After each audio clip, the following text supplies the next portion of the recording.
Ayer estuvimos viendo las características de la poesía hebrea. Y una de estas características, ¿cuál es? Según lo que estuvimos observando,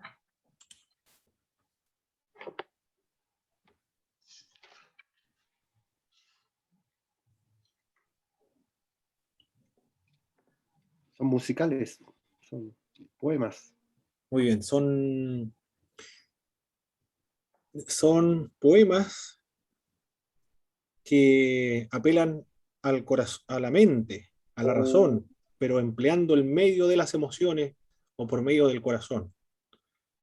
Son poemas musicales también. Ujú. Y son intencionalmente Metafórico. metafóricos, por lo tanto se deben Metafórico, interpretar metafórico. conforme a esta figura literaria que es la metáfora, una comparación.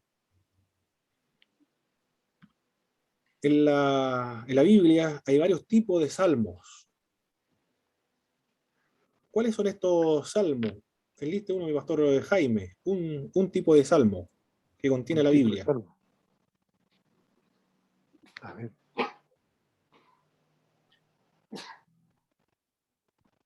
Uf.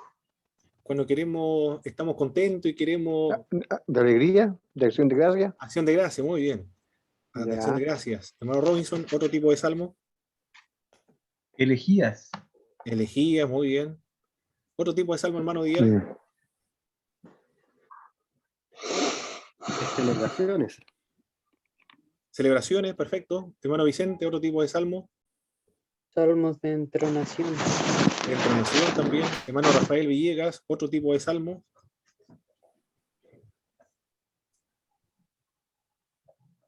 Imprecatorios. Perfecto, el salmo imprecatorio, muy bien. Y también están los cantos de alabanza, de afirmación, de sabiduría, o sapiensal. Estos son los tipos de salmos que estuvimos viendo el día de ayer. ¿Cuáles son los libros de sabiduría en la Biblia? Job. Job es uno, el otro, Eclesiastés. el libro de Eclesiastés, otro, Proverbio. el libro de los Proverbios. Muy bien, estos son los libros de sabiduría, entonces, Eclesiastés, Job y el libro de los Proverbios. Muy bien. Hoy día vamos a trabajar con otro género literario que tiene que ver con las epístolas, el género epistolar. Y usted podrá exponer la naturaleza de las epístolas, también advertir el problema de la relatividad cultural al momento de acercarnos al estudio de las epístolas. Con eso vamos a trabajar hoy día con la ayuda del Señor. Voy a compartir pantalla de inmediato. Ojo.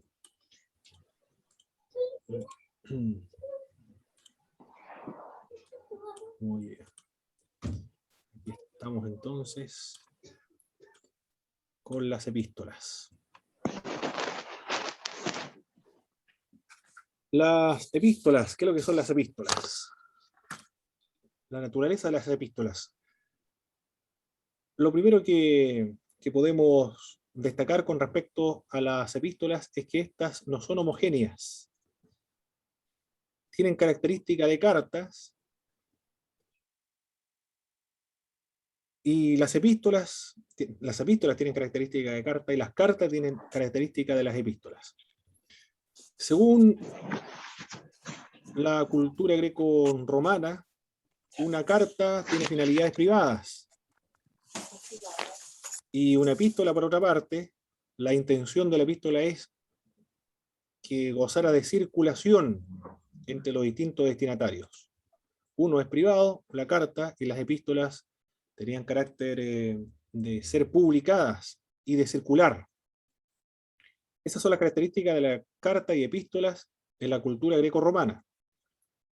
Pero cuando nos acercamos al estudio de las epístolas y las cartas del Nuevo Testamento, esta distinción ya no es relevante. No se puede hacer esta distinción de carta y epístola en los escritos del Nuevo Testamento, porque las cartas tienen características de epístola, las cartas que son privadas, tanto del apóstol Pablo a Filemón, por ejemplo, o también las cartas del apóstol Juan a un miembro de la comunidad, Diótrefes, creo que Gallo es uno de ellos, pero se publicaron y circularon, gozaron de circulación dentro de las iglesias y actualmente la encontramos dentro del canon. Aunque son privadas, tiene característica de circular, de circular dentro de las iglesias. En ese sentido, entonces adquiere una nueva naturaleza que es una epístola.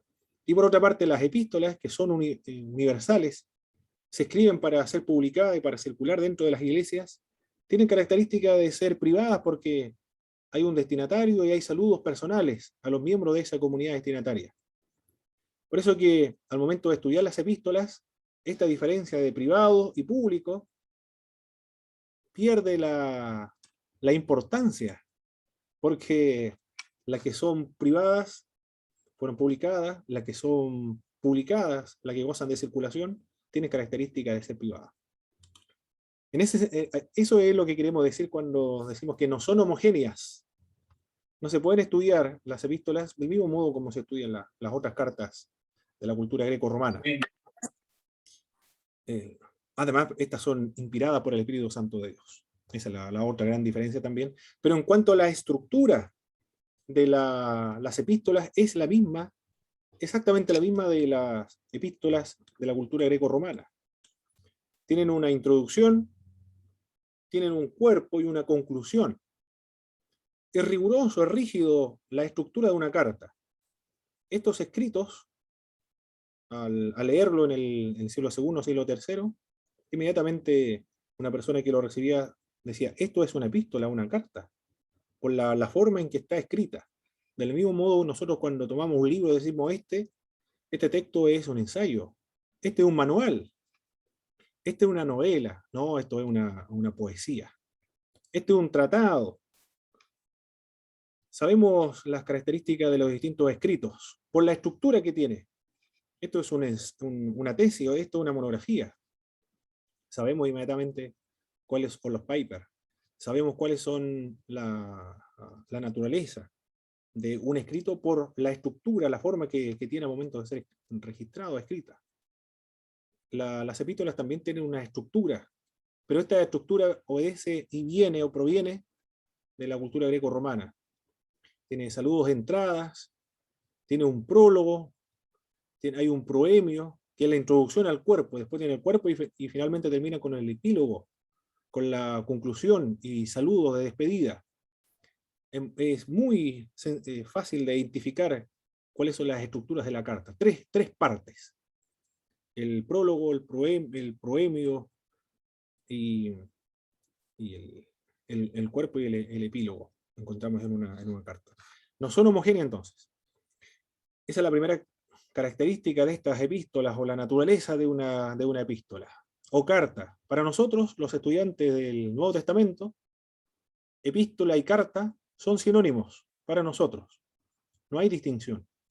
Pero cuando trabajamos con epístolas que no son del Nuevo Testamento, de la cultura greco-romana, sí, hay diferencia. Las epístolas son circulares y las cartas son privadas. Pero para los estudiantes de la Biblia no hay ninguna distinción. Otra característica de las epístolas, o la naturaleza de las epístolas. Recordemos que cuando hablamos del término epístola, nos estamos refiriendo también con ese término a las cartas. Son documentos de carácter circunstancial u ocasional. Circunstancial u ocasional. Esa es la otra naturaleza de las epístolas. Circunstancial. Que está motivado y producido por una ocasión que ha originado el escrito de esa epístola o de esa carta. No fueron escritos proponiéndose el autor en un momento determinado de exponer toda la doctrina cristiana para darlo a conocer a los destinatarios de esa epístola. No se levantaron un día a la mañana y querían ellos tratar de comunicar y de expresar lo que habían reflexionado por bastante tiempo acerca de su experiencia, de su conocimiento, de la interacción con los cristianos. Estas cartas nacen por necesidades, pero no de parte del escritor. Nacen por necesidades de las comunidades destinatarias de la epístola, de las cartas. Hay un problema en la iglesia de Corintio, que son informados estos problemas al apóstol Pablo. el fundador de esta congregación, por los de Cloé. Le lleva los informes. Tenemos un gran problema en la iglesia de Corinto. Hay algunos que están diciendo que son de Pablo, de Apolo, de Cefas, y otros que están diciendo que son de Cristo. Y hay grupos, hay sectas dentro de esta misma comunidad. Pero es una iglesia que tiene todos los dones espirituales. Hay palabras de ciencia, palabras de sabiduría, interpretación de lenguas, diversas géneros de lengua. Pero a pesar de los dones espirituales que manifiesta y que goza esta congregación, ellos se están comportando de una manera muy errada y de una manera anticristiana, porque hay clasismo también dentro de esta misma congregación. Miran en menos y desprecian a los más pobres, los que no tienen tantos recursos económicos, y se han apartado de ellos cuando van a celebrar la fiesta previa a la Santa Cena, al partimiento del pan, o la acción de gracia, la Eucaristía también se le denomina con ese término.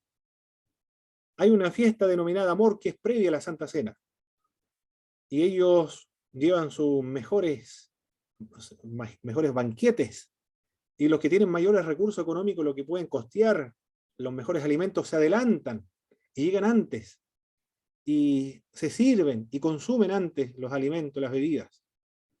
Y después llegan los más pobres, que no tienen tanto para poder ofrecer y compartir entre todos los miembros de la iglesia, y luego en el culto celebrar la cena del Señor.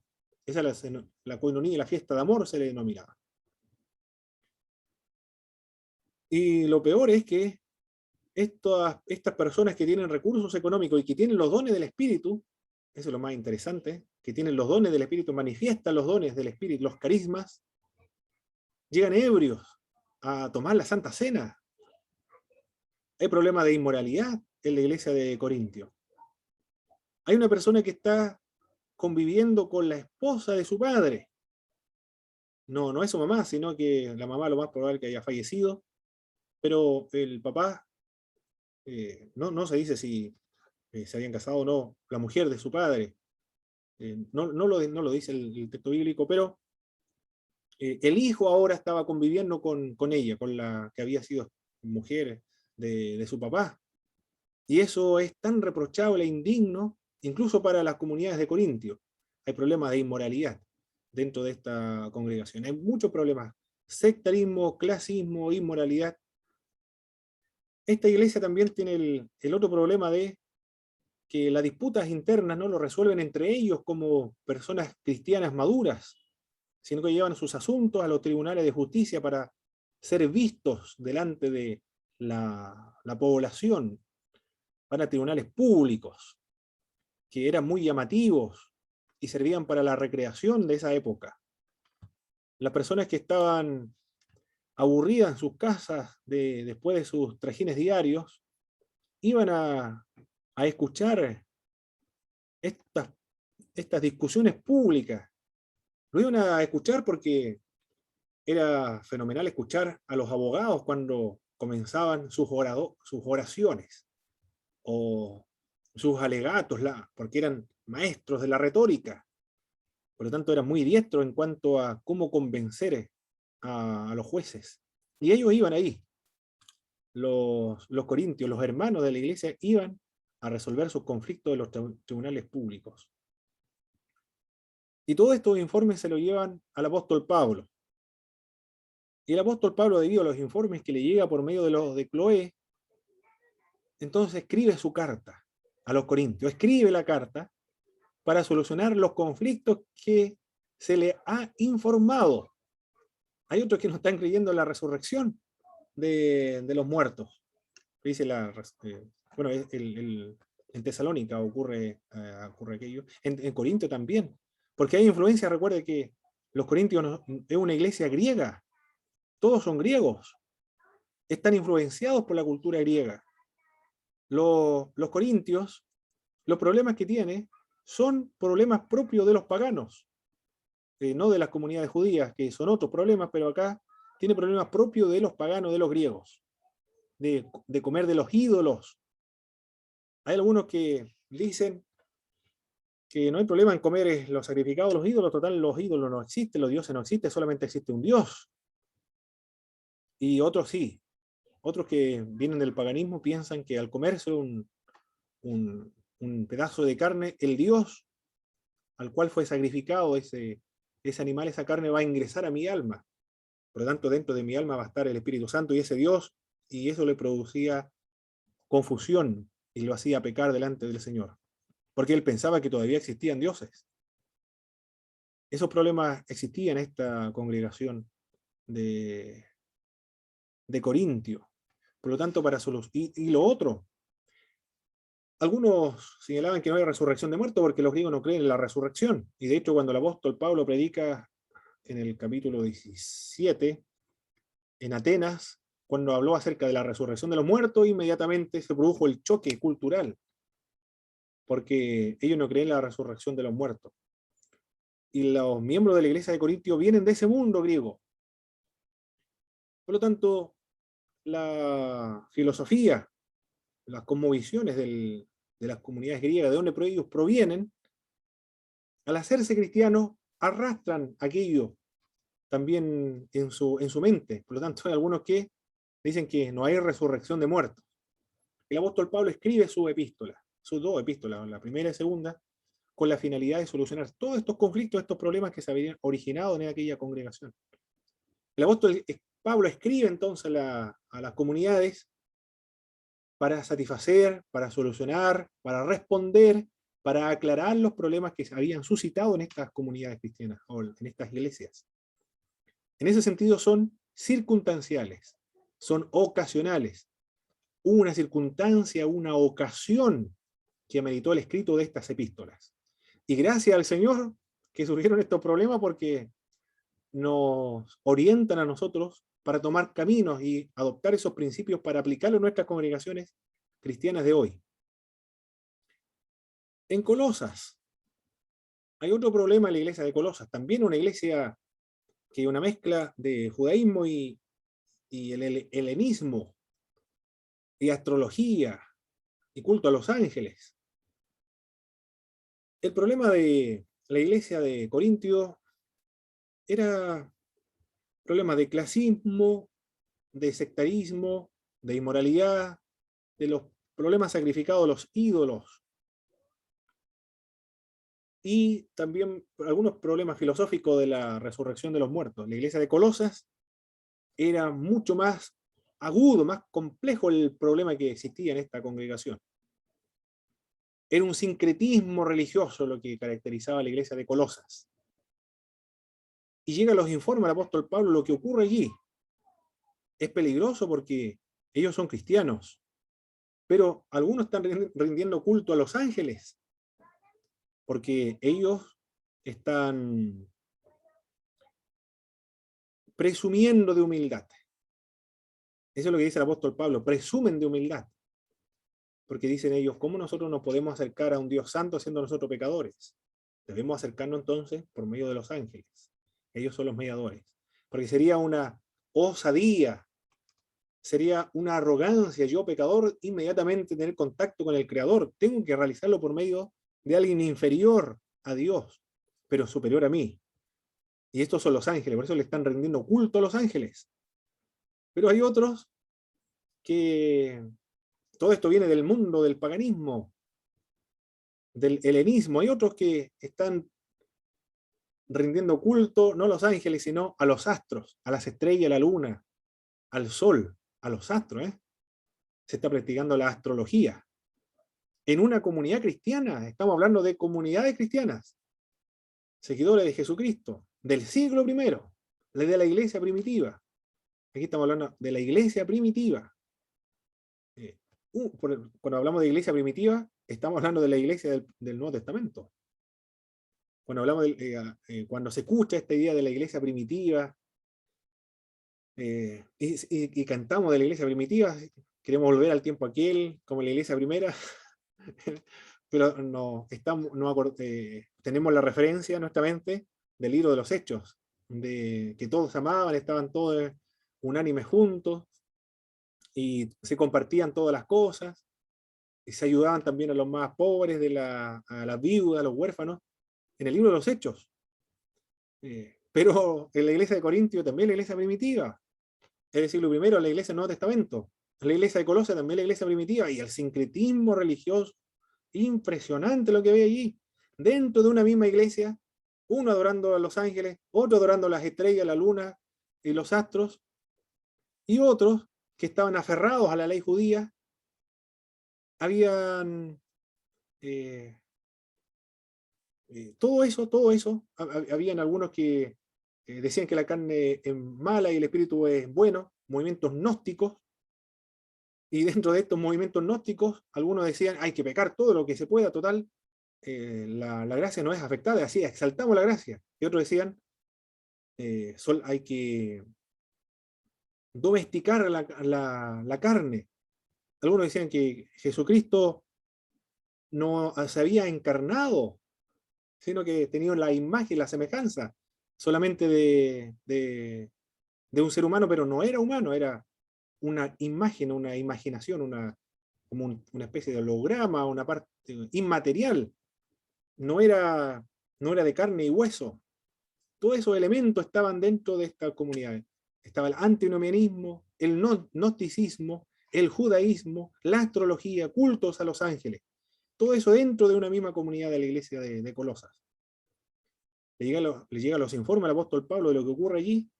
El apóstol Pablo escribe esa carta para solucionar todos estos problemas que se habían originado en esa congregación en particular. Las epístolas entonces son de carácter circunstancial. Hubo un problema en la iglesia que demandó de parte del escritor sagrado respuesta, solución.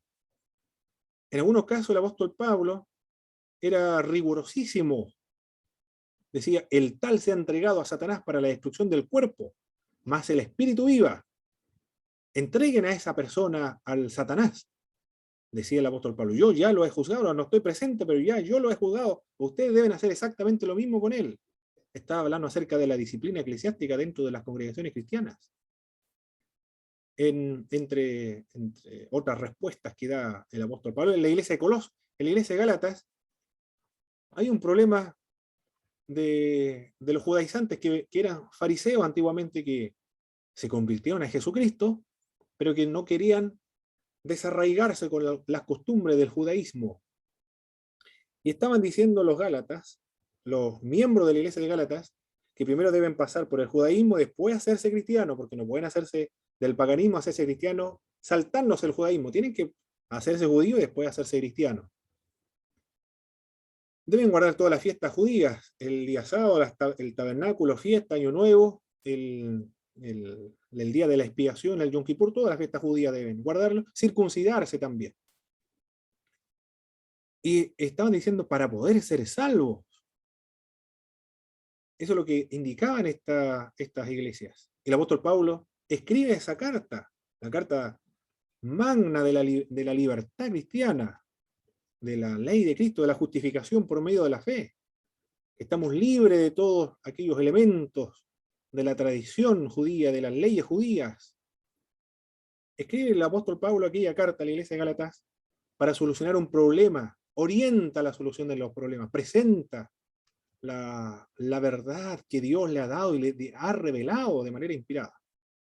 Surge un problema en una congregación, el apóstol Pablo y Juan, también Santiago, Pedro, escriben para solucionar esos conflictos.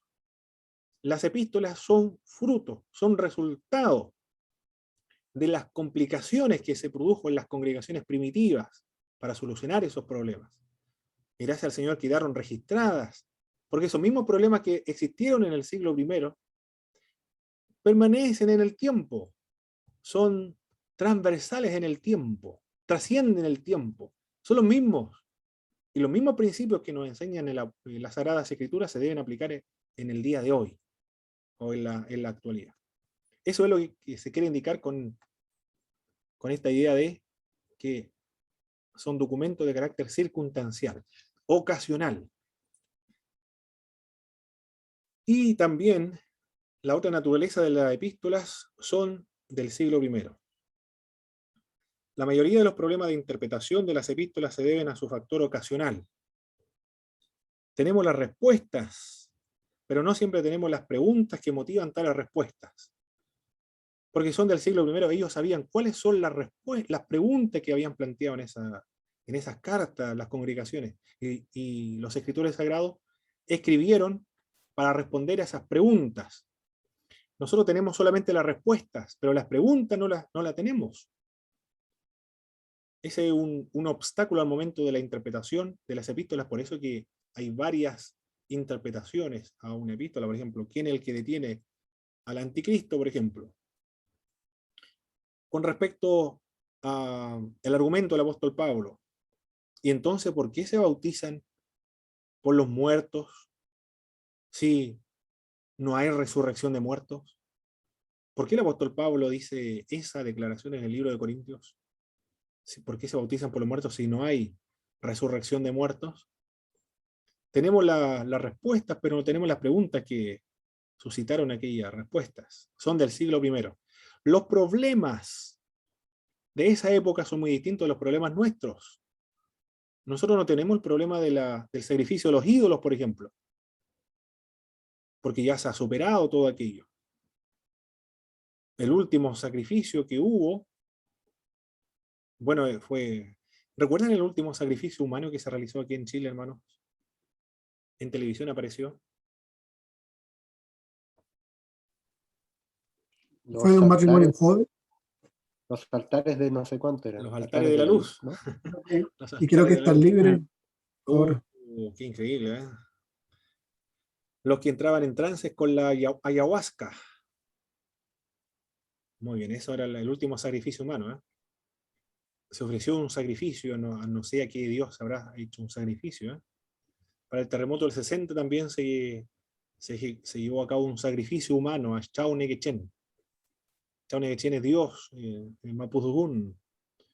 Se degolló a un niño de 5 años, creo, de 5 o 12 años, se degolló a un niño y se tiró su cuerpo al mar de Puerto Saavedra. Eso ocurrió en Puerto Saavedra, en la región de la Araucanía. También la Machi que hizo aquello, que degolló a un niño, o mandó a degollar a un niño, después los tribunales de justicia la absolvieron, le dieron libertad, no pasó mucho tiempo en la cárcel, no sé si habrá pisado la cárcel tampoco, porque la justicia dijo que ella había actuado de acuerdo a tradiciones ancestrales y motivado por un miedo insuperable.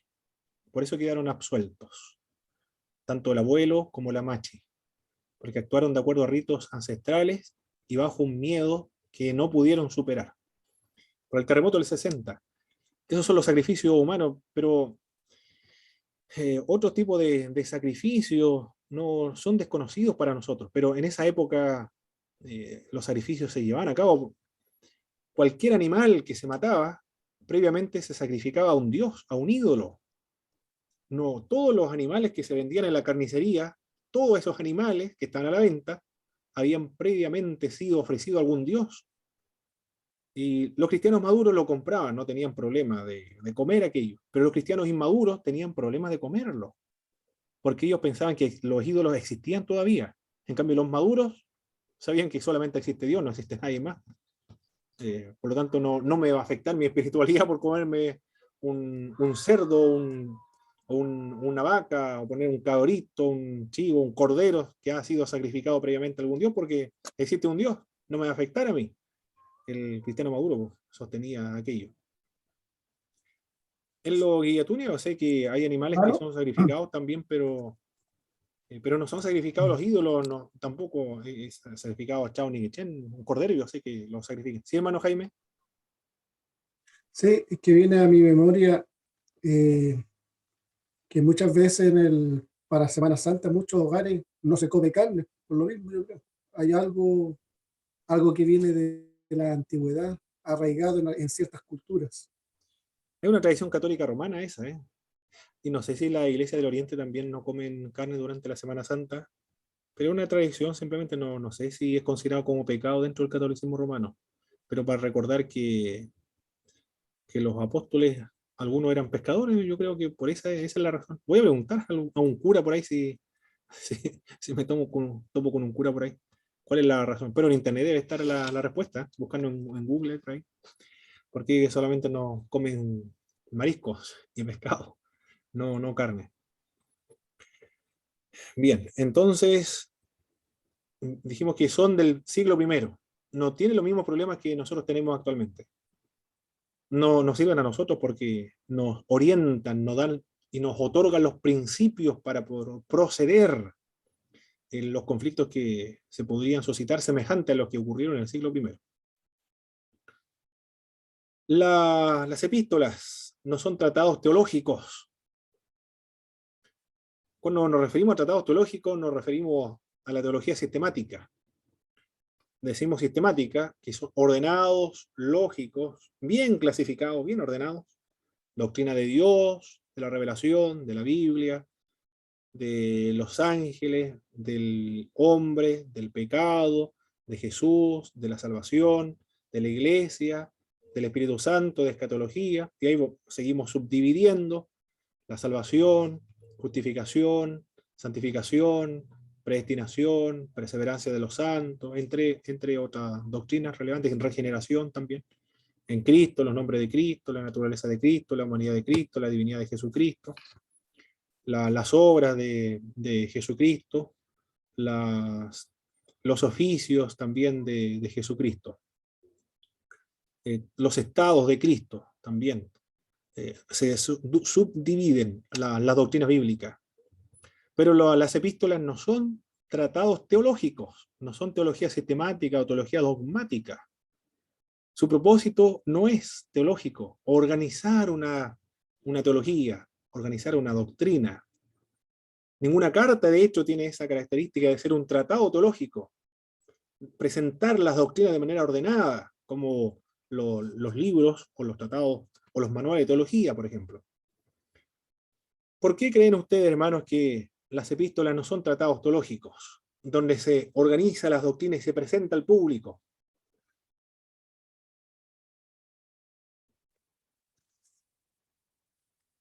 Es que las epístolas son para subsanar a una anomalía dentro de una congregación. Esa es la razón. Porque son circunstanciales, ¿no? Son circunstanciales. Exactamente. No son tratados teológicos, son circunstanciales. Por eso que no son tratados teológicos. Responden a los problemas que se originan en la comunidad. Sin embargo, hay una epístola en particular que pareciera que fuera un tratado teológico. Los hermanos que pasaron estas materias se recuerdan, ¿a quién puede ser? Está muy bien ordenado. Romano. Romanos. Romanos. La carta de los romanos. Aunque no es un tratado teológico tampoco el libro Romanos, pero se acerca a un tratado teológico, pero tampoco es un compendio teológico bajo ningún punto de vista, porque sigue siendo una epístola y sigue también siendo circunstancial. ¿Por qué es circunstancial? Porque él está preparando su viaje para ir a Roma y establecerse en Roma como un centro de operaciones misioneras para ir luego a España, y lo más probable es que él quería conquistar todo el Mediterráneo para Cristo. Y también él quiere que sea recibido, que no tenga problemas cuando lo reciban allá en Roma. Por eso él, ante la pregunta, ¿quién es el apóstol Pablo? ¿Qué es lo que predica? El apóstol Pablo escribe entonces las doctrinas fundamentales que él predica entre los gentiles. Es muy ordenada esa carta, porque comienza primero con comentando la situación, el estado espiritual y moral de la humanidad completa. Bueno, la situación moral es resultado de la condición espiritual, que son pecadores, entregados totalmente al mal, resisten a la ley interior, y Dios lo dejó extraviado de acuerdo a su maldad. Ahí comenta toda la inmoralidad de los paganos. Y por otra parte, en el capítulo 2, describe a los judíos ahora. No están en mejores condiciones que los paganos, porque cometen los mismos pecados de los paganos. No visible o externamente lo mismo, pero en el fondo y en principio, la esencia del pecado es el mismo. Porque el pagano puede que adore a un toro, a una serpiente, a una estrella. Idolatría. Y el judaísmo puede ser que adore su propia cultura, adore el templo.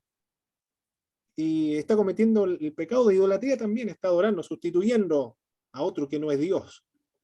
Comete los mismos pecados de idolatría, pero de modo diferente. Igual que los otros, los cristianos.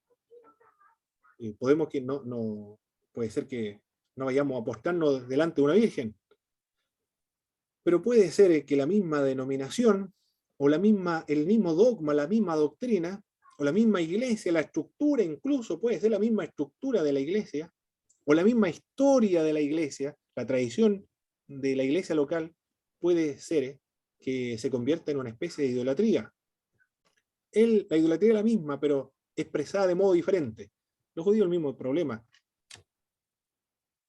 Los judíos también se encuentran en un estado el mismo situación, el mismo estado de los gentiles, bajo pecado. Y en el capítulo 3, por cuanto todos pecaron, todos están destituidos de la gloria de Dios, tanto judíos como gentiles. Y después comienza a hablar, después de hablar del pecado, comienza a hablar de la justificación por medio de la fe. Abraham comienza a hablar, a relatar el apóstol Pablo en el libro de los Romanos. Y después de la justificación de la fe, ¿qué viene? No recuerdo, hermano Díaz, quizás se acuerda de la santificación, de la predestinación, de ¿qué más habla? Esas son algunas doctrinas de la santificación, predestinación, esas son doctrinas que se resaltan ahí en el libro de los Romanos. Y justificación, santificación, predestinación. Está de relieve esas doctrinas. Y después ya la última parte, práctica. Es decir, todo lo que ustedes saben ahora tienen que llevarlo a la vida práctica. No es un tratado teológico tampoco, porque no presenta todas las doctrinas cristianas, presenta solamente algunas, las más fundamentales. El pecado, la justificación, la redención, la predestinación y la santificación.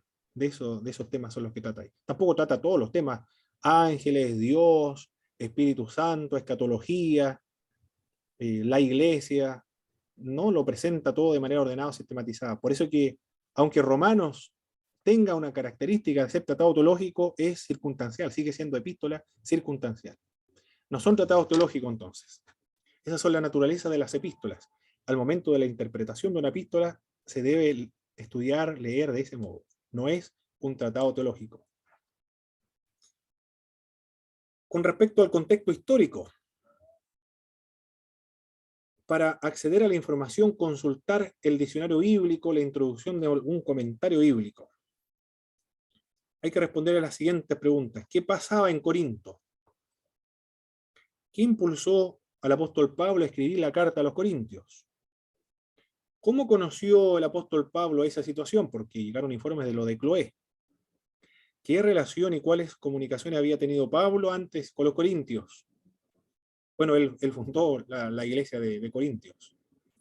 Era muy problemático estos miembros de la iglesia de Corintios porque el apóstol Pablo trabajó, cuando fue a sembrar, a plantar esta iglesia, él trabajaba con sus manos, era constructor de tiendas.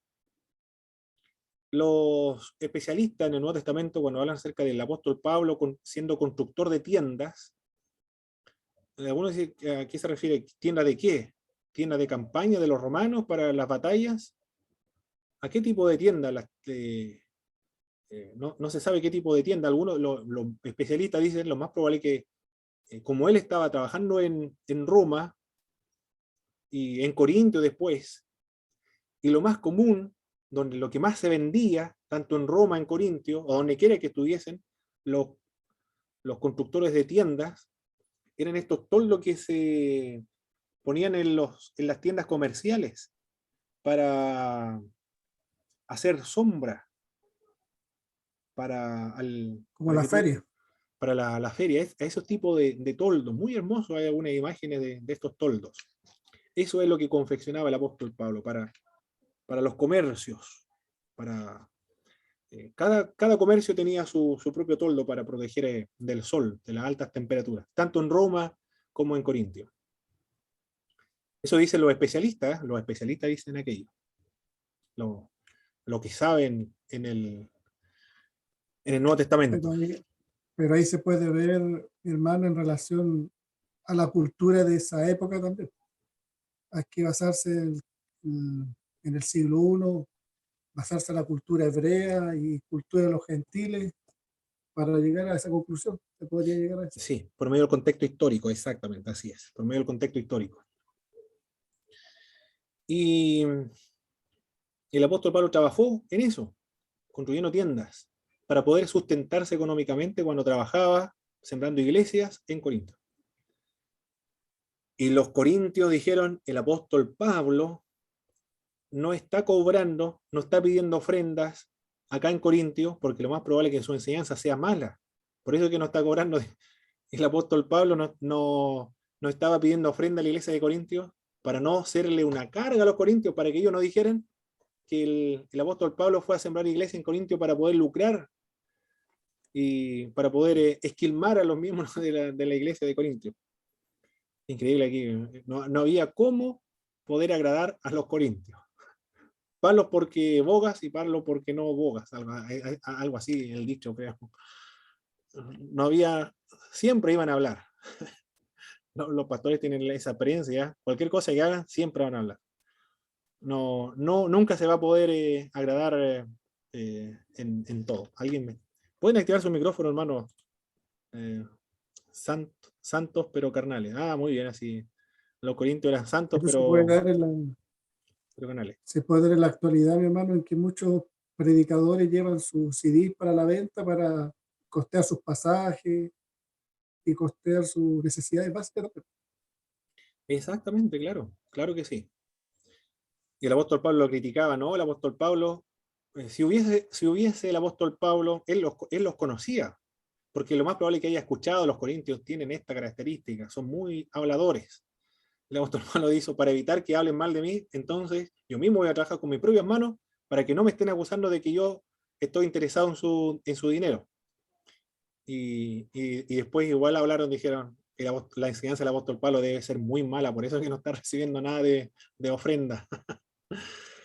Así ocurrió con esta congregación muy conflictiva, esta iglesia de Corintio. Un pastor que lo manden a esta congregación, yo creo que se enfermaría de los nervios o le daría úlcera nerviosa. O se moriría antes el pobre pastor yendo a esta congregación de Corintio. Nadie le gustaría tener una iglesia como esa a cargo, ¿eh? La iglesia de Corintio. Quizá ahora hay iglesias peores que la de Corintio, no lo sé. Bien, pero esos son los problemas del siglo I, iglesia del Nuevo Testamento, la iglesia primitiva. Son cristianos, nacidos de nuevo, santificados, regenerados, seguidores de Cristo, templo del Espíritu Santo, glorificados con Cristo y están en los lugares celestiales con Cristo. Pero al mismo tiempo, todos estos problemas que se originan en esta congregación, esta es la contradicción dentro de una congregación cristiana. Bueno, lo que cuestionan al apóstol Pablo y hablan del apóstol Pablo en realidad no son personas por lo menos maduras, no sé si han nacido de nuevo o no, pero no son personas maduras, sino que son personas inmaduras. Por eso el apóstol Pablo dice, yo a ustedes no les puedo hablar como espirituales, sino como carnales, como a niños en Cristo, porque no son ustedes espirituales, son carnales. Bien, no son tratados teológicos entonces, y se le deben plantear muchas preguntas. Pero tenemos herramientas para poder conocer el fondo histórico. Cuando corresponde hacer nuestra exégesis, debemos comprar algún diccionario bíblico. Pero no cualquier diccionario bíblico, sino que deben ser aquellos que tratan los temas del contexto histórico. El autor, la fecha, destinatarios, contexto histórico, político, geográfico, religioso, cultural, en fin, en todo lo que ayude a comprender e interpretar la Biblia. Pero tampoco nos vamos a conformar solamente con un diccionario bíblico, también debemos adquirir libros de introducción al Nuevo Testamento. Cuando trabajemos con las epístolas, en los libros de introducción al Nuevo Testamento también nos va a dar los mismos datos: autor, fecha, destinatario, contexto histórico, político, religioso, geográfico, histórico, entre otros. Y todos esos Mauro, elementos... Sí, hermano Robinson. ¿recomienda algún diccionario bíblico? El que O tengo es alguno- antiguo este, hermano, es antiguo, pero igual ayuda. Este es muy antiguo. Hay otros que han sido actualizados, pero no lo he podido comprar todavía. La editorial CLIE, este de Vila Squine, la editorial CLIE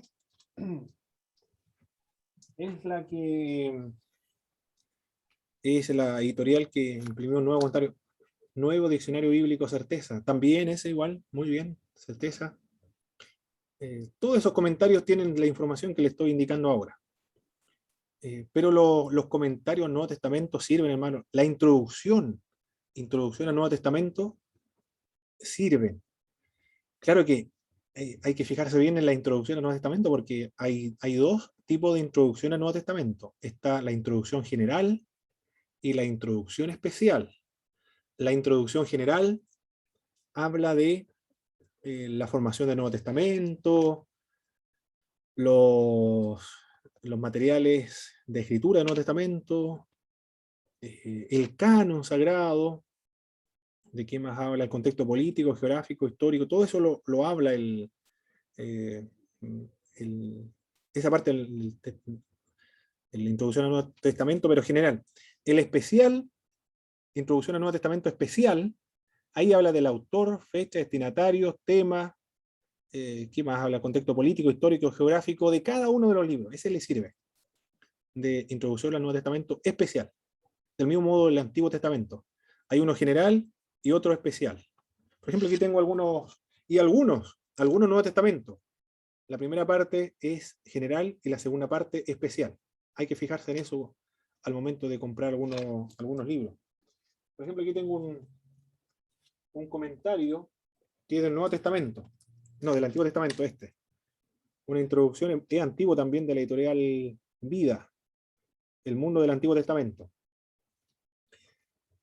Esta es una introducción al Antiguo Testamento, pero es general. No menciona el autor, fecha, el tema, la ocasión, la circunstancia, contexto histórico, político, geográfico de cada uno de los libros del Antiguo Testamento. Pero hay otro del Antiguo Testamento. A ver aquí. Este de José Luis Sicre. Ya este es completo también, ¿eh? Este es completo, trabaja. Es general también este libro. Esta es una combinación del general y especial, porque trabaja con los nombres, contenido, el autor, los argumentos, en fin, con respecto al Antiguo Testamento. Y aquí tengo otro, a ver, del Antiguo Testamento. Este del Antiguo Testamento. Introducción al Antiguo Testamento. Este es una introducción especial del Antiguo Testamento. Aquí está, no es general, solamente analiza o da una introducción a cada uno de los libros del Antiguo Testamento. Génesis, Éxodo, Levítico, Número, Deuteronomio. Habla, por ejemplo, del Génesis, los antecedentes históricos, la composición, la autoría, el texto, tradición, método histórico crítico, las fuentes, oposiciones críticas, método fragmentario, subsidiario, algunos problemas también, trasfondo del antiguo Próximo Oriente, análisis estructural del libro, el género del libro, el mensaje teológico también, el autor presenta, todo eso es lo que se encuentra en la obra de las introducciones generales. Para hacer una exégesis en el Nuevo Testamento de las epístolas, puede ser una introducción tanto general como especial. Y usted va a leer y va a incluir dentro de su exégesis todo lo que descubra en la introducción especial, porque analiza cada uno de los libros, autor, fecha, destinatario, ocasión, circunstancia, contexto histórico, político, geográfico, en fin. Son muy importantes estas herramientas. Si no tiene los recursos para comprar estos libros, no importa. Usted ingresa a Google, busca comentario bíblico, descargar y descarga todos los comentarios bíblicos. Los comentarios bíblicos también en la parte introductoria se encuentra todos esos datos que le estoy comentando, de autor, fecha, destinatario, contexto histórico. Y todo eso solamente usted lo ingresa o lo inserta dentro de su exégesis. También, formarse el hábito de leer toda la carta de una vez. Es el otro consejo al momento de estudiar el contexto histórico, a también hacer una exégesis para alguna epístola. Es diferente con los salmos, porque los salmos solamente se lee el salmo correspondiente que quiere trabajar. Del mismo modo que la profecía, el oráculo profético se analiza. Solamente se lee el oráculo profético. Pero en cambio la epístola es diferente. La metodología para hacer exégesis. En la epístola, usted lee la epístola completa. Si es romano, en 2 horas lo puede leer. En cambio, si es Corintio, se demora menos. Bueno, depende de la extensión de la carta. Se va a demorar menos. Pero es importante leerlo de una sola vez. Y no solamente leerlo una vez, sino varias veces. Y de hecho, cuando usted realiza una exégesis, tiene que leer varias veces la carta, porque la primera lectura, para que tenga la idea general de qué se trata. La segunda lectura para hacer el bosquejo estructural. La tercera lectura para determinar el autor. La otra lectura para determinar los destinatarios. La otra lectura para determinar la ocasión o las circunstancias. Como 5 lecturas va a tener que leer, darle a una epístola para hacer un trabajo exegético, para tener una idea general. Y después el pasaje que usted lee, debe leerlo varias veces también, porque primero tiene que leerlo, después tiene que desmembrarlo en párrafos y después debe ponerle un título. A esos párrafos ponerle un título y después ponerle un título general, después de la otra lectura. Un trabajo exegético demanda varias lecturas a una epístola, pero completa. No tiene que leer solamente la sección que va a usted a analizar, sino la epístola completa.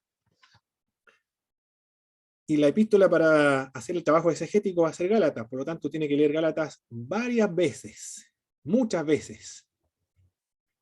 Y ya puede ir trabajando con el libro de Gálatas. La primera parte es hacer un bosquejo, pero ese bosquejo del libro de Gálatas no debe ser copiado de algún comentario bíblico, diccionario bíblico. No debe ser copiado, sino que ese bosquejo debe ser su propio bosquejo. Usted debe darle la estructura y la forma. No copiarlo, sino usted es su exégesis. Por lo tanto, usted tiene que estructurar y hacer su propio bosquejo de lo que logró entender de esa epístola.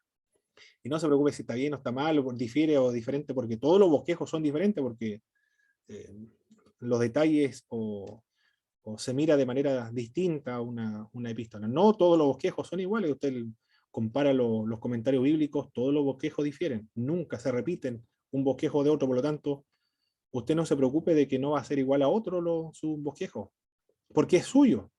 Es su bosquejo, ese material lo va a guardar después usted cuando corresponda predicar, ese bosquejo va a ser un tesoro, porque ya trabajó esa epístola de Gálatas, y después ya va a poder predicar de Gálatas sin ningún problema, porque ya tiene la parte principal que es el bosquejo. Bien, sigamos. ¿Alguna pregunta hasta aquí, hermanos? ¿Ninguna? ¿Algún comentario de lo que estamos viendo? Perfecto, sigamos entonces. Sigamos. El contexto literario ahora.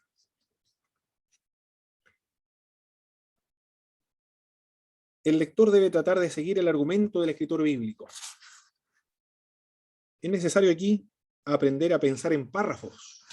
Se debe estudiar o leer o aprender en párrafos. Debe ir ordenando la lectura. Mientras usted va leyendo, debe tratar de ir estructurándolo en párrafos. Hay una Biblia que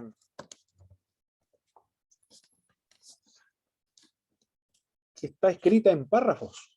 Bueno, toda la Biblia en realidad las versiones nuevas de la Biblia me he dado cuenta que están así. Pero la Biblia del Pescador, por ejemplo, que la Reina Valera en 1960,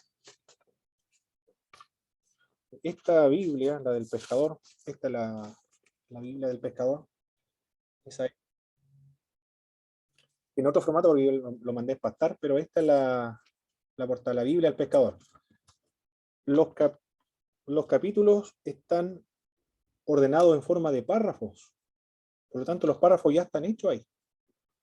No hay necesidad de de leerlo en otra versión, la nueva versión internacional, también están en párrafos. Se debe pensar en párrafos. Cada párrafo, hay los hermanos que estudiaron redacción y elaboración de monografía. ¿Qué es lo que era un párrafo, hermanos?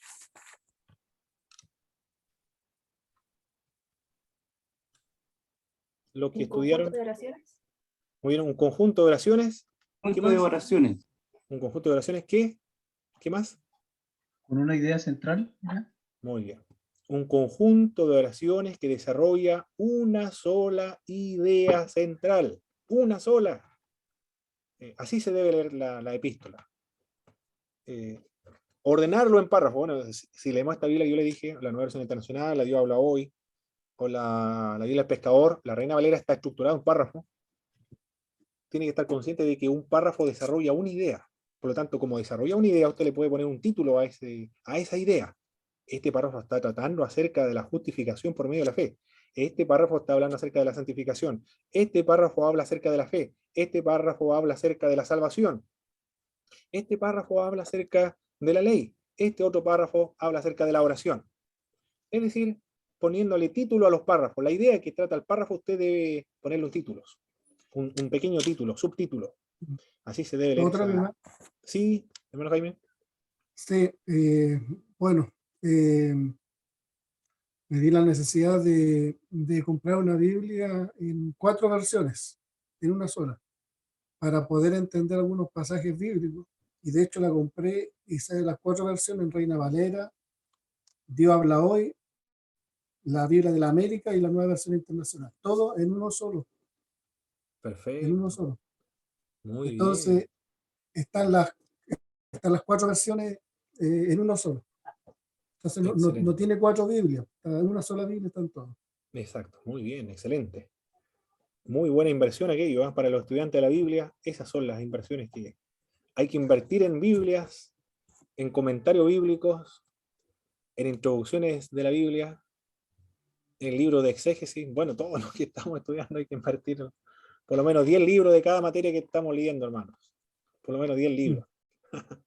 Y si tienen más libros, mejor todavía, mucho, mucho mejor. No es una pérdida de dinero, sino una gran inversión. Es mucho mejor que tener, ¿qué puede ser? Dinero así, oro. Porque el oro, usted lo va a tener, monedas de oro. Usted lo va a tener externo a usted. Nunca va a ser parte de usted, sino que siempre va a estar ahí fuera de usted. Por lo tanto, no lo posee. No lo puede ingresar dentro de su mente, a su corazón, porque siempre va a estar ahí fuera. Se lo puede perder, se lo pueden robar, se puede quitar fácilmente, o lo puede gastar también. Pero en cuanto a los libros diferentes, el conocimiento de lo que está escrito diferente, eso es la verdadera riqueza, porque la verdadera riqueza uno lo posee y nadie se lo puede quitar a menos que lo maten. Está dentro de usted. Eso constituye la verdadera riqueza, el conocimiento de las cosas sagradas. Eso es la verdadera y auténtica riqueza, dicen los que son profesores de la epistemología, dicen aquellos. Eso constituye la verdadera riqueza, el conocimiento. Todo lo demás está externo, pero en cambio el conocimiento es algo que se ingresa a uno mismo, es parte de uno. Uno es en realidad lo que lee. Por eso la riqueza de tener, invertir en libros. Ya vimos entonces que se debe leer varias veces, pensar en párrafos, no solo porque son unidades naturales de pensamiento, sino como clave indispensable para entender el argumento del escritor y de la epístola. La pregunta que usted debe hacer es, ¿cuál es el punto principal del párrafo? ¿De qué está tratando el párrafo? El contenido de cada párrafo. Esa es la pregunta. ¿De qué está tratando? ¿De qué está hablando el apóstol Pablo acá? ¿Qué quiere decir? ¿Qué quiere comunicar? ¿Por qué lo dijo? Esas son preguntas. Hay que plantearle, recuerde lo que escuchamos de Paul Ricoeur, o Garame, no me acuerdo quién fue, Paul Ricoeur parece que fue. Al texto no se le debe interrogar como a un prisionero. sino que al texto se le deben plantear las preguntas que el texto quiere responder. De lo contrario, vamos a estar haciendo exégesis. Y el trabajo nuestro es hacer exégesis, extraer y plantearle la pregunta que el texto desea responder. Ese es el desafío para los exégetas. Mi hermano, ¿Sí, hermano Jaime? en la consulta, para ir entendiendo un poco la idea. Cuando usted dice en párrafo, por ejemplo, el mismo ejemplo del libro de Corintios, cuando el apóstol Pablo escribe a los Corintios para subsanar algunas anomalías o respuestas, él separa los temas, por ejemplo, la resurrección de los muertos, habla del matrimonio, habla de la adoración. ¿A eso se refiere usted, que hay separación por temas? Exactamente, hay temas. Y dentro de esos temas que son como secciones dentro del libro, está compuesto y confeccionado por párrafos. Y se debe leer, esa sección se debe leer en párrafos. En cada párrafo, por ejemplo, si habla acerca del matrimonio, puede hablar acerca del matrimonio ideal, el matrimonio que se encuentra ahora, los principios del matrimonio, puede ser. Trata también acerca del divorcio, puede hablar ahí, las consecuencias de la inmoralidad, pero todo está dentro del tema que está tratando, de la sección. Pero esa sección está compuesta por párrafos. Y esos párrafos hay que tratar de determinar qué quiere decir y ponerle un título, porque cuando realicemos la exégesis, a los párrafos usted le pone un título. ¿De qué trata este párrafo? Este otro párrafo, ¿de qué trata? En Gálatas, por ejemplo, trata acerca de la justificación por medio de la fe y que no estamos sujetos a la ley. El tema es ese, la justificación por medio de la fe. Pero ahí trata varios subpuntos que está dentro del párrafo. Y ahí usted le va poniendo títulos. Y así comienza a desarrollar, elaborar la exégesis. El contexto literario, entonces. Hay pasajes problemáticos en las epístolas.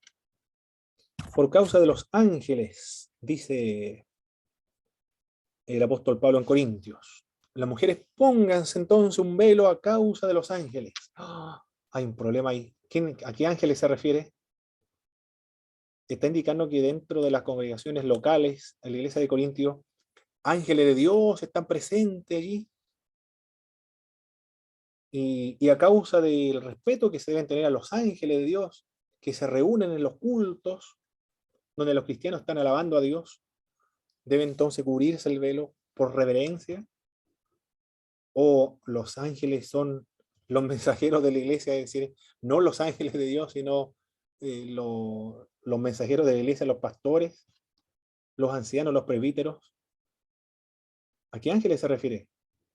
No hay seguridad. Ponerse el velo, ¿por qué ponerse el velo? A causa de los ángeles. Esos son algunos pasajes problemáticos que tenemos. Algunas iglesias dicen, no hay necesidad de ponerse velo. Pero por otra parte dice, pero la mujer no debe predicar. Pero en el mismo pasaje, no hay necesidad de ponerse velo y sí, no se puede poner predicar. ¿Por qué en un mismo capítulo algo se aplica y otro no se aplica? Algunas iglesias usan velo hasta el día de hoy. Otra ya la Iglesia del Señor, la misión Iglesia del Señor, la corporación Iglesia del Señor también lo eliminaron. Yo sé que lo eliminaron. Algunas se impusieron, todos quítense el velo. En otras es voluntario. Me contaban algunas hermanas, las más ancianas, que nacieron, fueron criadas en esa tradición de usar el velo. Era muy doloroso en los cultos quitarse el velo. Fue muy drástico la decisión. En cambio, las otras iglesias, que fuera voluntario, algunos, las más jóvenes no se ponían velo, las ancianas, algunas se fueron sacando el velo de a poco. Pero se ven bonitas las iglesias con velo, las iglesias del Señor, pero ya no hay, la corporación, por ejemplo, yo sé que ya no tiene, la misión tampoco. La iglesia del Señor, la cual ganó por su sangre, creo que ya no es opcional también. Pero son sacados de estos pasajes problemáticos esa sección. Por causa de los ángeles, pónganse en velo. Otro pasaje problemático, los que se bautizan por los muertos, en Corintios 15, 29. Si no hay resurrección de muertos, dice el apóstol Pablo. Y entonces, ¿por qué ustedes se están bautizando por los muertos? El argumento que está empleando el apóstol Pablo es, ustedes se están contradiciendo, porque primero dicen que no hay resurrección de muertos, y después ustedes hacen algo contrario a sus creencias, porque están diciendo que en algún momento van a resucitar, por eso que se están bautizando por los muertos. ¿El apóstol Pablo en ese pasaje bíblico está aprobando el bautismo por los muertos? ¿O está empleando un argumento simplemente para exhibir la contradicción de los cristianos de Corintio, la inconsistencia de la creencia de los corintios? Ese es otro pasaje problemático dentro de las epístolas. El otro, la predicación de Cristo a los espíritus encarcelados. Otro problema ahí encontrado. Cristo fue a predicarle a los espíritus encarcelados, que en otro tiempo. ¿Quién eran los espíritus encarcelados? Difuntos, seres humanos difuntos que murieron antes del diluvio, que no tuvieron la oportunidad de escuchar a la predicación de Jesucristo, y a esas personas Cristo les fue a predicar cuando murió y ascendió al Hades y fue a predicarle a estas personas. O los espíritus encarcelados se refiere a los demonios, y Cristo fue a predicarle las sentencias de condenación, más que predicarle para que fueran salvos. ¿Quiénes eran los espíritus encarcelados? Todos los del Antiguo Testamento que están en el Seol, y Cristo les fue a predicar para sacarlos del Seol y llevarlos al paraíso. O los espíritus encarcelados son aquellos que no creen en Cristo, que están en esta tierra, y no están muertos, sino que se refieren a personas que están vivas físicamente, pero espiritualmente muertos y encarcelados, para que crean el mensaje y sean libres. Ese es un pasaje problemático que no se sabe qué es lo que quiere decir el apóstol Pedro en ese pasaje. Cristo predicándole a los espíritus encarcelados. O Cristo descendió a las partes más bajas de la tierra. La Iglesia Católica Romana, la Iglesia Anglicana, la Iglesia Luterana y la Iglesia Calvinista. 4 posiciones y 4 interpretaciones distintas. Son pasajes problemáticos. No se sabe qué es lo que quiere decir el pasaje. Yo le presenté 3 posibles explicaciones. El hombre de pecado. ¿Quién es el hombre de pecado? Y no se manifestará hasta el que lo detiene sea quitado. Y ustedes ya saben el que lo detiene. El apóstol Pablo dice a los tesalonicenses, y ustedes ya saben quién es el que lo detiene. Y nosotros no tenemos ni idea quién es el que detiene al anticristo. El tiempo de Dios, el imperio romano, el emperador, Satanás, la iglesia, el Espíritu Santo, Dios mismo, el poder civil, el gobierno establecido. No se sabe, muchas hipótesis, pero todas son hipótesis, no se sabe. Todo eso son pasajes problemáticos en las epístolas. ¿Qué más vemos ahí? Habría que orarlo.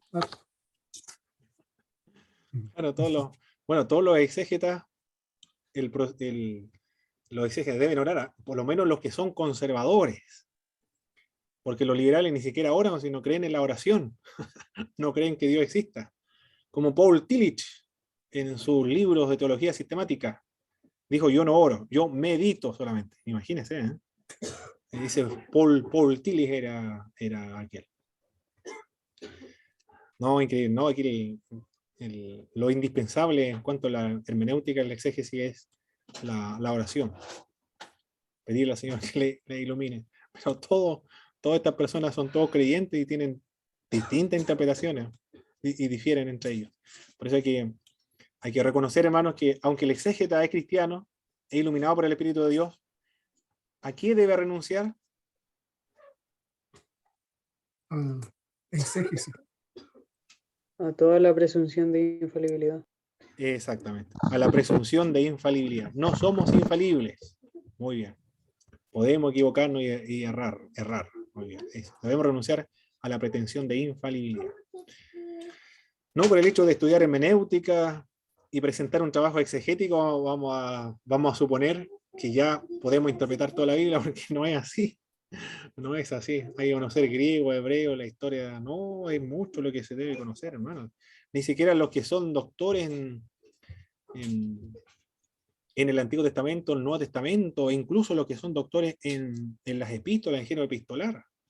Ni siquiera ellos están seguros qué es lo que significa un pasaje de la Sagrada Escritura.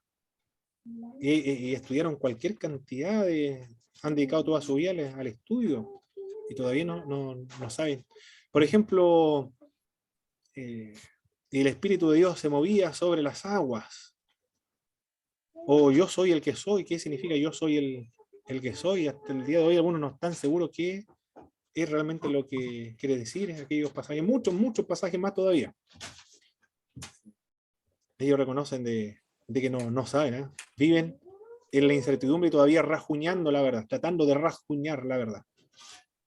No son como el Papa. Claro, el Papa, el infalible es infalible. O los apóstoles también tienen la misma pretensión. El único que puede interpretar infaliblemente las Sagradas Escrituras y aplicarlo a la vida personal de cada creyente. Eso dicen los apóstoles modernos igualmente. Bien. ¿Dónde estábamos? Estos pasajes no fueron escritos para nosotros. Bueno, estos pasajes no fueron escritos para nosotros, claro. Bueno, esto de suponer. Se escribió a la iglesia de Corintio, a la iglesia de Gálatas, a la iglesia de Tesalonicenses, pero no se escribió a la iglesia del siglo XXI, a la iglesia de la América Latina, menos a la iglesia chilena de esta cosmovisión o de esta filosofía actual. Pero los principios están allí. Los problemas son parecidos. Y como el apóstol Pablo abordó estos problemas, es como debemos nosotros abordarlos. Está el procedimiento para poder abordar y solucionar estos conflictos dentro de una congregación cristiana.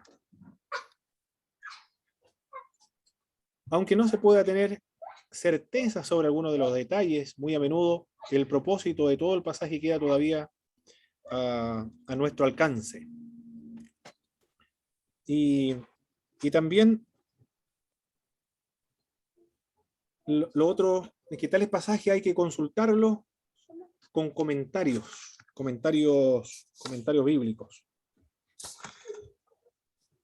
Y esto tiene que hacerse en la exégesis. Hay una parte de la exégesis, la primera parte tiene que ver con la análisis estructural de la epístola. Tiene que bosquejar toda la epístola. Usted va a trabajar con con Gálatas. Debe leer Gálatas y estructurarlo, hacer un bosquejo completo de Gálatas, su propio bosquejo. Después viene la parte del autor, después los destinatarios, después la ocasión, después viene la parte de la fecha, ¿qué más? El contexto histórico. Después viene el análisis de los párrafos, análisis del pasaje bíblico. Viene una sección también dentro del exégesis que tiene que ver con el enriquecimiento de las conclusiones.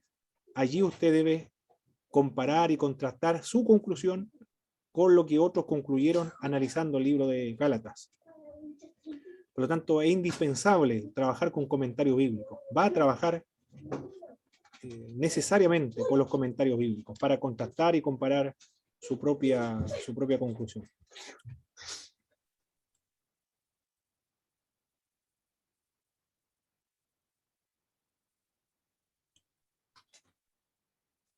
Muy bien. Todos practican la hermenéutica.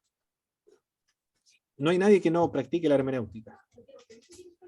Al momento de leer la epístola, cualquier epístola, ya estamos, al momento de leer, el tratar de leer, estamos interpretando, estamos leyendo, estamos realizando la hermenéutica.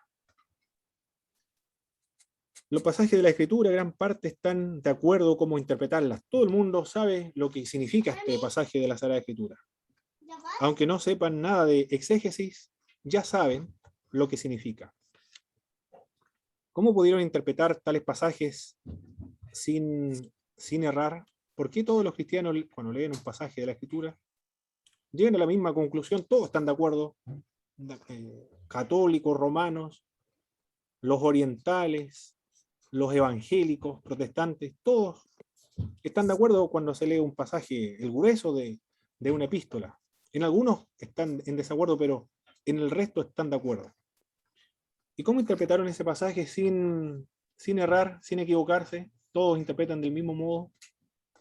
¿Qué creen ustedes, hermanos? ¿Por qué no es difícil de interpretar algún pasaje de la Escritura y todos concuerdan acá? Sin hacer ningún procedimiento profesional de exégesis, sino simplemente dándole una lectura breve. La inspiración del Espíritu. Puede ser otra. Porque Dios acomodó el conocimiento de él al lenguaje humano. También, bueno, se acomodó el lenguaje humano, es posible entenderlo por el sentido común. Cuando Juan escribe, por ejemplo, su epístola, en esto, hay una interrupción ahí. Por Jaime voy a silenciarlo porque se produce mucho ruido, interferencia. Ahí sí. Cuando el apóstol Juan en su epístola dice, en esto demostramos que conocemos a Dios y demostramos el amor a Dios en guardar sus mandamientos, y sus mandamientos no son gravosos. Sencillo de entenderlo, los mandamientos de Cristo. Y demostramos que conocemos a Dios por el amor que nos tenemos entre los cristianos. Muy sencillo de entenderlo, no hay que hacer un trabajo exegético en ese pasaje bíblico, porque se entiende fácilmente lo que quiere indicar aquella escritura, por el sentido común. Pero algunos pasajes son complejos, como lo estuvimos viendo anteriormente, que demandan exégesis. No todos los pasajes demandan un trabajo exegético, algunos sí, algunos que no sabemos qué quiere decir o qué significa. Ahí entonces es donde debemos recurrir a la exégesis. También en los pasajes bíblicos donde hay discrepancias de opinión, todos los lectores de la Biblia lo han interpretado utilizando su propia hermenéutica o según sus propios criterios. Eso es lo otro también que se debe considerar. Cuando se interpreta un pasaje bíblico, la tradición de nuestra iglesia, la tradición de nuestra propia confesión también, nos la llevamos al momento de interpretar la escritura. Estos procedimientos de interpretación obedecen gran parte a nuestra herencia teológica, nuestras tradiciones eclesiásticas, nuestras normas culturales también, o nuestra preocupación existencial en las epístolas al leerla. El estado emocional, dijo el hermano Jaime una vez, también el estado emocional influye al momento de la interpretación de una epístola. Todos practican la hermenéutica entonces. Nuestra herencia teológica también influye en nuestra exégesis. Pasajes tales como Romanos capítulo 8, capítulo 9, verso 18, el verso 24 de Romanos. Para los arminianos este pasaje bíblico es muy, muy embarazoso. No es de aquel que quiere, sino de aquel que tiene Dios misericordia. Dios ha escogido a unos y a otros los ha desechado. Pero por otra parte, segunda de Pedro, capítulo 2, Hebreos capítulo 6, 4, 6, para los calvinistas es un trabajo o son textos bíblicos complicados para su teología y son embarazosos para ellos. Y cuando interpretan estos pasajes bíblicos, cada uno lo interpreta de tal modo de responder lo que no significa el pasaje bíblico. En realidad, cuando se interpretan estos pasajes bíblicos, pareciera que no se quiere saber lo que significa, sino que quieren defender la posición de su herencia o de su punto de vista teológico, calvinista o arminiano. Las tradiciones eclesiásticas también influyen al momento de la interpretación de una epístola. Muchas iglesias no se le permite a las mujeres hablar en las iglesias, tomando como base Corintios 14, verso 34-35. No permito a la mujer hablar, sino que esta calle, guarde silencio, la mujer en la congregación, aprenda en su casa consultando a su marido. Eso dice en esa sección de Corintios. Pero esas mismas iglesias que impiden que la mujer pueda predicar, se dice que todo lo demás del capítulo 14 no pertenece al siglo XX.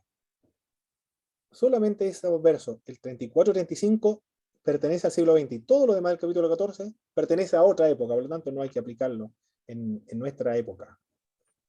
Y ahí tenemos un problema. Estamos interpretando el texto bíblico de acuerdo a nuestras tradiciones eclesiásticas.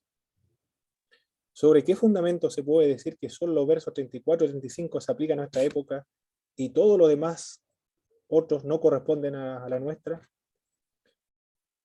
Se puede observar la facilidad que tienen los cristianos del siglo XXI para acomodar a sus propias tradiciones eclesiásticas los textos de Timoteo, por ejemplo, cuando se habla acerca de los obispos, episcopos, los presbíteros y los diáconos. Pareciera que estuviera hablando acerca de una congregación episcopal, otra presbiterial, y otra se leen de una perspectiva congregacional. Al final, estas tres estructuras o organizaciones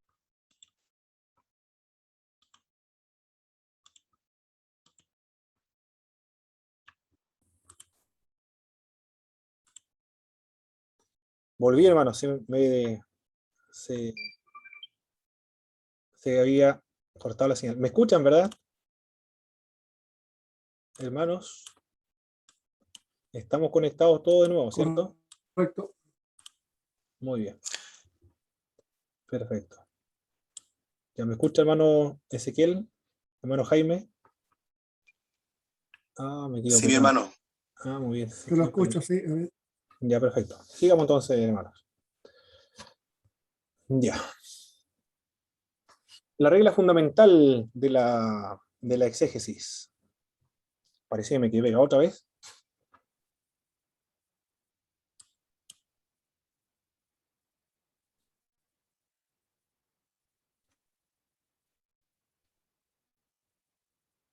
Hermano, sí, parece que me quedé pegado otra vez. Ahora volvió. Ya tengo muy inestable la conexión aquí en mi casa. Ya vamos a seguir entonces. Si se mueven, yo identifico que hay señales. Si no se mueven, quedan todos pegados. Entonces me doy cuenta que hay problemas serios. Un texto no puede significar lo que nunca pudo haber significado para su autor o sus lectores. Es una regla fundamental de la hermenéutica. El texto bíblico significa para nosotros lo mismo que significó para los destinatarios originales. Un texto no puede significar lo que nunca pudo haber significado para su autor o sus lectores. La segunda regla de la hermenéutica, o para estudiar una epístola: siempre que compartimos particularidades comparables, es decir, situaciones específicas similares a la vida, con la cultura del siglo I, la palabra de Dios para nosotros es la misma que la palabra de Dios para ellos, para los del siglo I, siempre y cuando correspondan a la misma situación que ellos vivieron. El problema de la relatividad cultural. Los que leyeron el libro de texto, creo que estaba leyendo el libro de Gordon Fee para responder su tarea número 5. ¿Qué entendieron, hermanos, cuando se hablaba acerca de la relatividad cultural?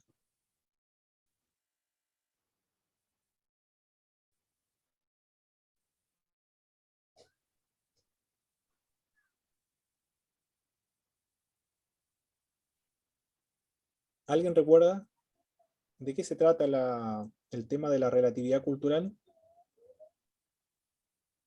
¿O lo que comprendieron al leer esa porción del texto bíblico?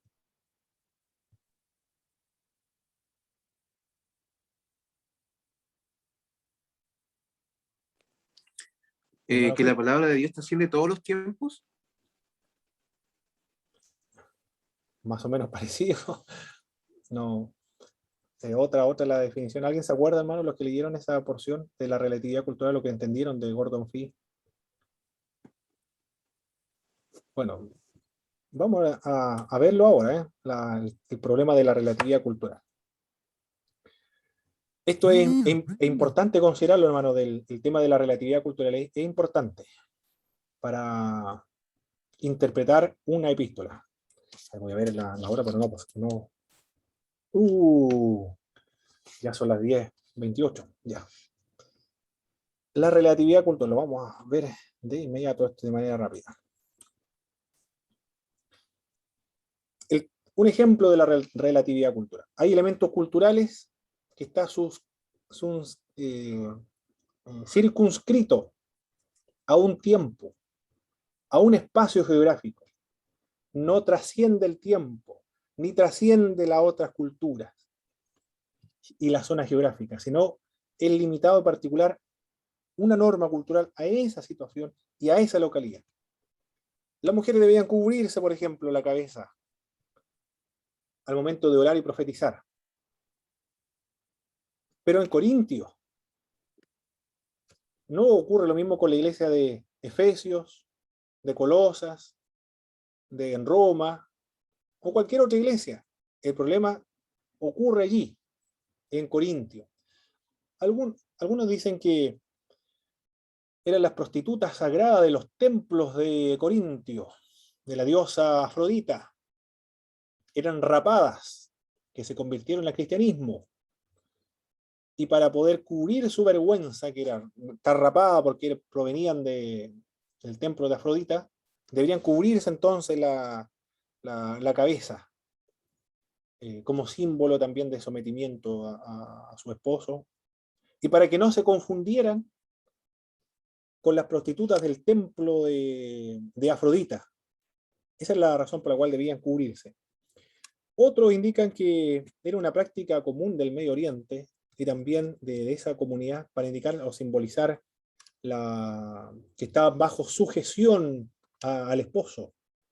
Porque las mujeres de Corintio, cuando hablaron acerca de la libertad cristiana, entonces estaban tratando de imponerse, sobreponerse o avasallar al marido, o tener control sobre una casa por el hecho de interpretar mal la libertad cristiana que el apóstol Pablo estaba predicando, y eso le iba a traer reproche para la comunidad que venía de afuera.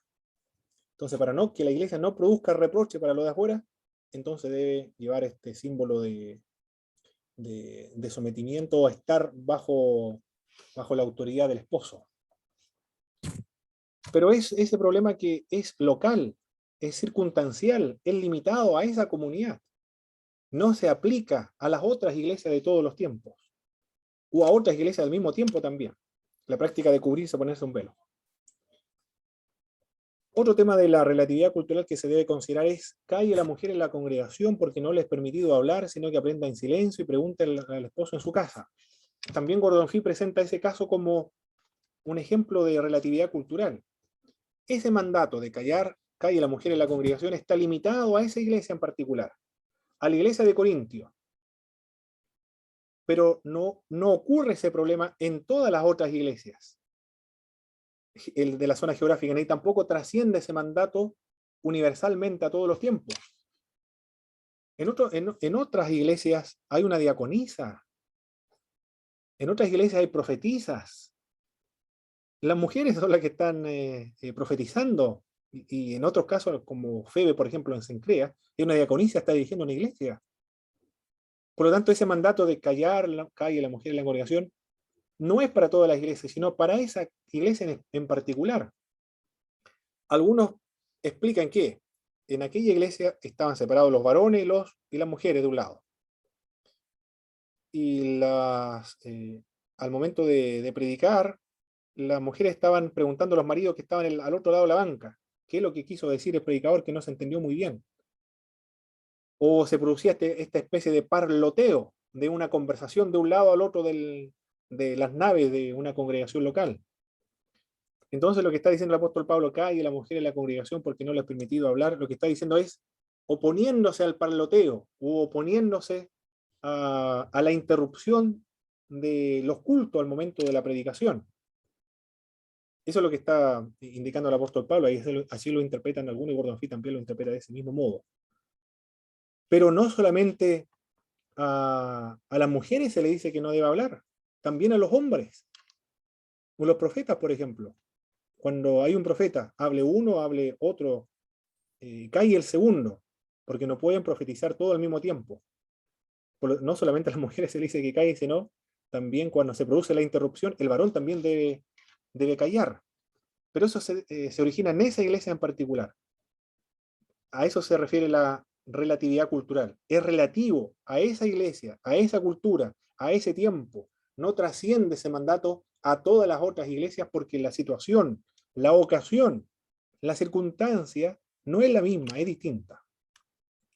A eso se refiere el tema de la relatividad cultural. Y la teología funcional también, la última parte. Debemos contentarnos con las limitaciones de nuestra comprensión teológica. No vamos a tener todo el conocimiento acerca de los temas sagrados. Esta responden preguntas hechas en el siglo I, por eso que no tenemos todas las respuestas para el siglo XXI. Muy bien, nos hemos pasado un poco. ¿Alguna pregunta, consulta, hermano, de lo que hemos visto hasta ahora? ¿Algún comentario, algún aporte de lo que leyeron en su libro de texto?